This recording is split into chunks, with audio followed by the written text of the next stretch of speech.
both families worked together until 1988. In that year, the Byass family then retired from the business, and the Gonzalez family continued on their own. So nowadays, we have here still the 6th generation of the Gonzalez family in charge here of the company. So it is still a family business after all those years. This is the Real Bodega La Concha.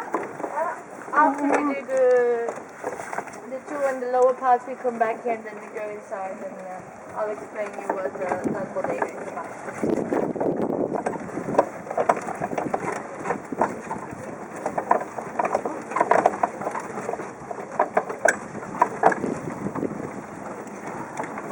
Here on your right, just around the corner, you can see the big Pepe weather vane. This is the biggest weather vane in the world. You can find it in the Guinness Book of Records. It's 45 meters high. Oh no, it's turning around. It's 45 meters high and 16 meters wide. And it's decorated, of course, with our Tío Pepe, the symbol of our most famous wine. Later on, when we go to the wine tasting, you'll have a better view. Yeah, it's not the right angle right now. No, right now it's turning around and the wind is a bit tricky today.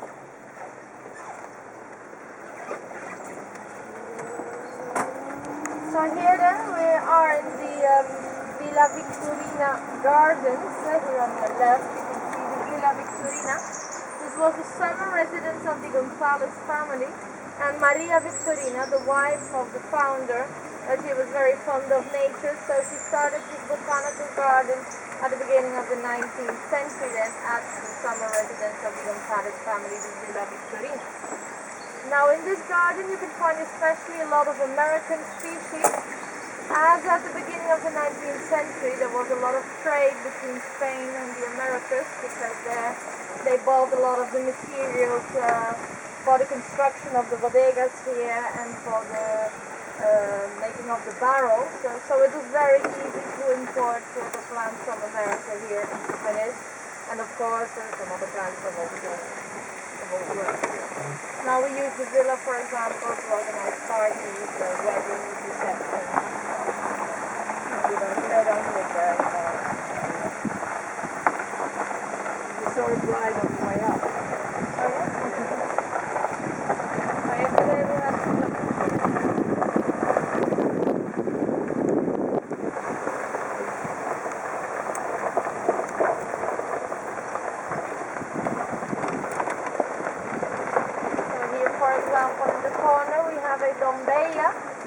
This is a tree from Madagascar. It's the only specimen of its species here in Jerez.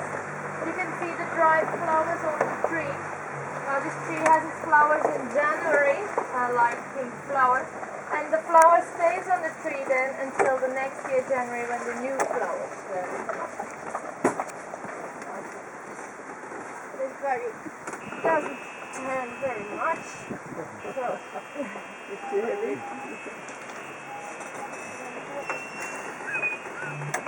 You need some oil.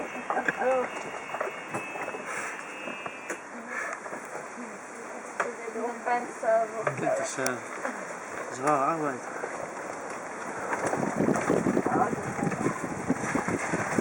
And here on the left hand we have some different types of palm trees. And in the corner in here you'll be able to see a modern one, this 100-year-old olive tree. You can see here the trunk and the branches on the top.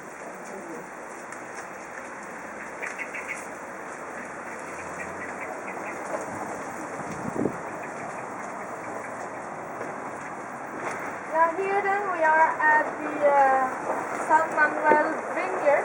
This is a small vineyard we brought over here as an example of the real ones, because here in Jerez the vineyards are about 10 kilometers away from the city center. Because there we find that white chalky ground. You can see that ground here we brought some over here. The special thing about this type of soil is that it's going to absorb the winter rains and conserve the water during the whole year. So that in summer, when it's not raining, we do not need to water the vineyard because the soil is still moist enough. The type of grape you can see here is the Palomino Fino grape, the grape that we use for the dry sherries. The other type of grape we grow in Jerez is the Pedro Jimenez grape. That is also a white grape but sweeter, used then for the sweet wines, for the sweet sherries. And after plucking that white Pedro Jimenez grape, is then left to dry in the sun. That way the white grape will dry almost into a raisin. The sugar will concentrate and you have a much darker, sweeter juice for the sweet wines. That is then also the main reason that the sweet cherries have that very dark brown, almost black color, so due to the drying of the white grape. Because there's no red grape here in Jerez, you don't make any red wine. All sherry is made on white grapes, but depending on the procedure, it turns out pale or dark color.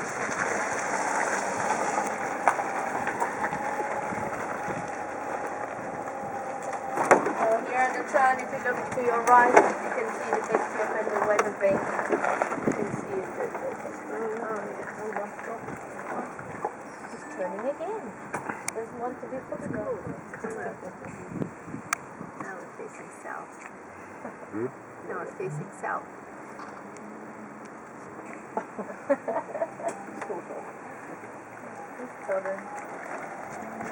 Now here on the left, we then have the brandy Bodega San Manuel. We're going to make a short stop here to take a look around and see how the brandy in Jerez is made.